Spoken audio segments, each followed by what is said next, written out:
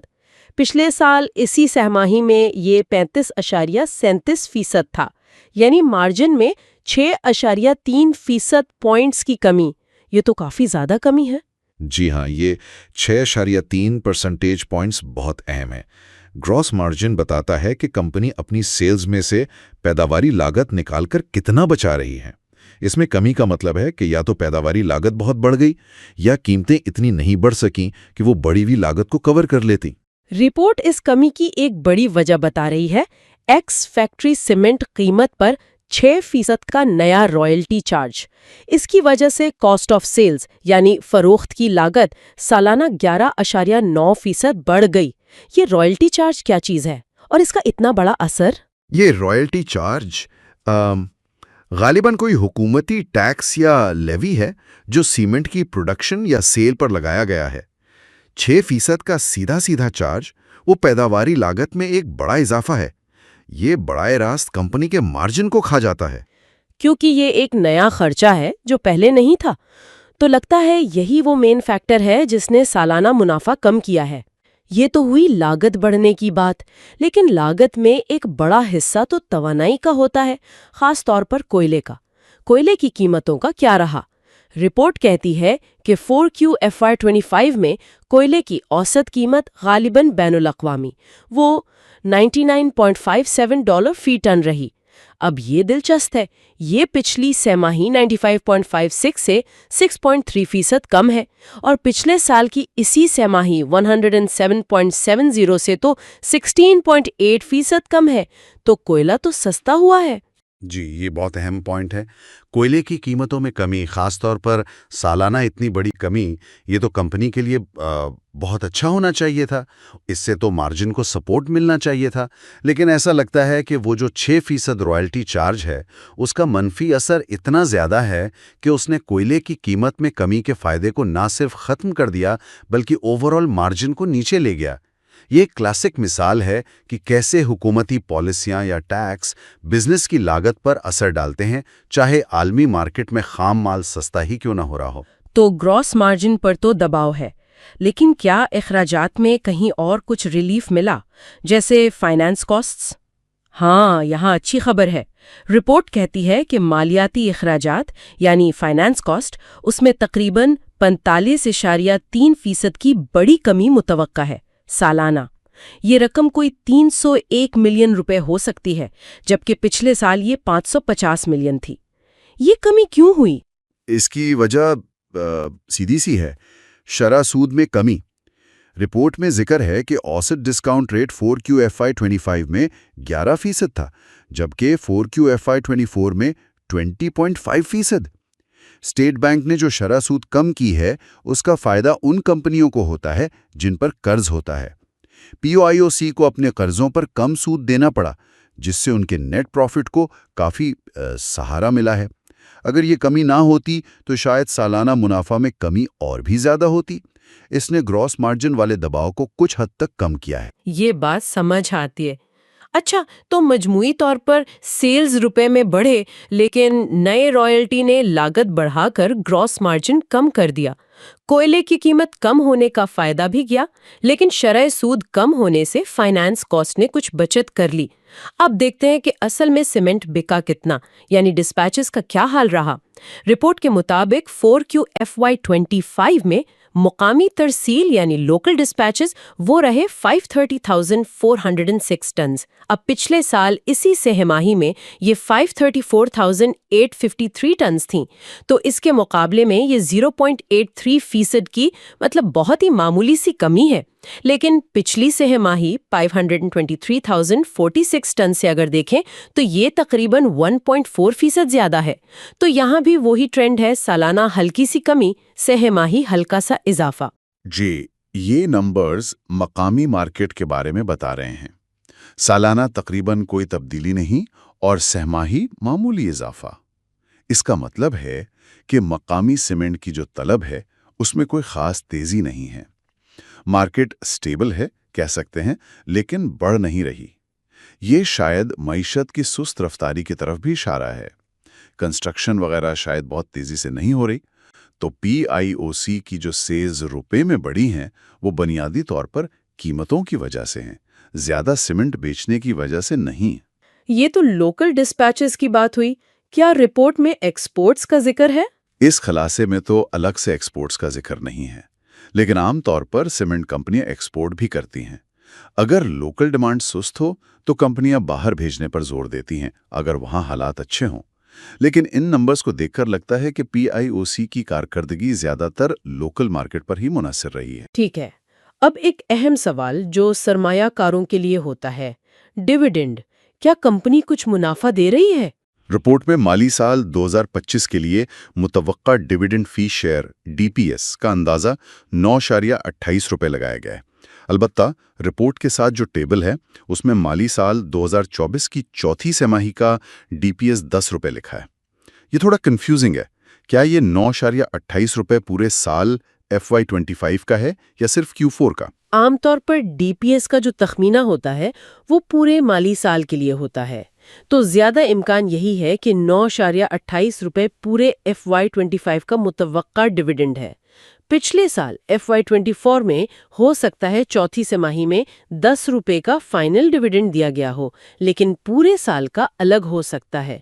اگر یہ 9.28 روپے پورے سال کا ہے تو یہ شیئر کی موجودہ قیمت کے حساب سے ایک مناسب ڈیویڈنڈ ییلڈ بن سکتا ہے. یہ سرمایہ کاروں کے لیے ایک اچھی بات ہو سکتی ہے، خاص طور پر جب سالانہ منافع کم ہو رہا ہو. یہ دکھاتا ہے کہ کمپنی کا کیش فلو شاید ٹھیک ہے کہ وہ شیئر ہولڈرز کو پے کر سکے. آخر میں اس طرح کی رپورٹس میں کچھ سٹینڈرڈ چیزیں بھی ہوتی ہیں، جیسے ڈسکلیمرز، ریٹنگز، ویلیویشن کے طریقے. ان کا کیا مطلب ہے اور یہ کیوں اہم ہے؟ جی بالکل، یہ حصے بہت اہم ہوتے ہیں. ڈسکلیمرز یہ قانونی قسم کے نوٹس ہوتے ہیں جو بتاتے ہیں کہ یہ رپورٹ صرف انفارمیشن کے لیے ہے، انویسٹمنٹ ایڈوائز نہیں ہے، اور اس میں غلطی بھی ہو سکتی ہے. یہ تجزیہ کار اور ادارے کو وہ قانونی ذمہ داری سے بچاتے ہیں. اسٹاک ریٹنگز بروکریج ہاؤسز اکثر ریٹنگ دیتے ہیں، جیسے بائے، ہولڈ، سیل وغیرہ. یہ اس بنیاد پر ہوتا ہے کہ تجزیہ کار کیا سمجھتا ہے کہ اگلے کچھ مہینوں میں شیئر کی قیمت کتنی اوپر یا نیچے جا سکتی ہے. رپورٹ میں ان کی تعریفیں بھی ہوتی ہیں. ویلیویشن کے طریقے یہ وہ طریقے ہیں جن سے تجزیہ کار سٹاک کی صحیح قیمت کا اندازہ لگانے کی کوشش کرتا ہے، جیسے DCF، DDM یا دوسری کمپنیوں سے موازنہ، کمپیریبلز. ان سب کا مقصد ٹرانسپیرنسی دینا، انویسٹمنٹ کے رسک بتانا اور یہ یاد دلانا ہے کہ تجزیہ کار کی رائے حتمی نہیں ہوتی، اپنی ریسرچ بھی کرنی چاہیے. یہ سمجھنا بھی ضروری ہے کہ کیا تجزیہ کار کا کوئی مفاد تو نہیں جڑا، کانفلکٹ آف انٹرسٹ جس کا ذکر بھی عموماً ہوتا ہے. یہ سب سٹینڈرڈ پریکٹس ہے اور رپورٹ کو صحیح طرح سمجھنے میں مدد دیتی ہے. بہت اچھا. تو چلیں اس ساری بات چیت کو سمیٹتے ہیں. پائنر سیمنٹ PIOC کی 4Q FY25 کی متوقع کارکردگی ایک ملی جلی تصویر ہے. پازیٹیو کیا ہے؟ سیلز روپے میں بڑھی ہیں، سالانہ بھی سہ ماہی بھی، زیادہ تر قیمتوں کی وجہ سے. فائنانس کاسٹ میں بڑی کمی آئی ہے شرح سود کم ہونے سے. سہ ماہی بنیاد پر پروفٹ میں بہتری بھی ہے اور متوقع ڈیویڈنڈ بھی شاید ٹھیک ٹھاک ہے. نیگیٹو کیا ہے؟ سب سے بڑا مسئلہ مارجن پر دباؤ ہے. نیا 6% رائلٹی چارج نے لاگت بڑھا دی، جس نے کوئلے کی قیمت میں کمی کا فائدہ ختم کر دیا. اسی وجہ سے گراس مارجن اور سالانہ منافع کم ہونے کی توقع ہے، اور اصل سیمنٹ کی بکری یعنی لوکل ڈسپیچز وہ تقریباً فلیٹ ہے، کوئی خاص اضافہ نہیں. یہ واقعی ایک مشکل صورتحال لگ رہی ہے. سیلز بڑھ رہی ہیں لیکن لاگت شاید اس سے زیادہ تیزی سے بڑھ رہی ہیں۔ بالکل، اور یہی ہمیں آخر میں ایک اہم سوال کی طرف لاتا ہے جو صرف اسی رپورٹ پر مبنی ہے۔ ہم دیکھ رہے ہیں کہ کوئلہ جو ایک بڑا خرچہ ہے وہ سستا ہو رہا ہے، لیکن دوسری طرف ایک نیا رائلٹی چارج آ گیا۔ اس عجیب صورتحال میں پائنیر جیسی کمپنیاں مستقبل میں اپنا منافع کیسے بچائیں گی یا بڑھائیں گی؟ کیا وہ لاگت کم کرنے کے نئے طریقے نکالیں گی یا انہیں قیمتیں اور بڑھانی پڑیں گی؟ لیکن اس سے ڈیمانڈ پر اثر پڑ سکتا ہے۔ اور اسی سے جڑا ایک اور سوال بھی ہے۔ ہم نے سہ ماہی کارکردگی میں کافی اتار چڑھاؤ دیکھا۔ آگے دیکھتے ہوئے PIOC جیسی کمپنیوں کی کارکردگی کا اندازہ لگانے کے لیے کیا صرف کمپنی کے اندرونی معاملات جیسے لاگت کنٹرول پر نظر رکھنا کافی ہے، یا ہمیں بڑے معاشی اشاروں جیسے حکومتی پالیسیاں، شرح سود کا کیا بنے گا اور مجموعی معاشی گروتھ ان پر زیادہ دھیان دینا چاہیے؟ یہ دونوں سوال بہت اہم ہیں اور ان کا جواب ہی طے کرے گا کہ کمپنی آگے کیسا پرفارم کرتی ہے۔ کمپنیاں خود کیا حکمت عملی اپناتی ہیں اور باہر کا معاشی ماحول کیسا رہتا ہے، یہ دونوں چیزیں مل کر ہی ان کی کارکردگی بنائیں گی۔ بالکل، یہ وہ باتیں ہیں جن پر سرمایہ کاروں اور مارکیٹ کو دیکھنے والوں کو یقیناً غور کرتے رہنا ہوگا۔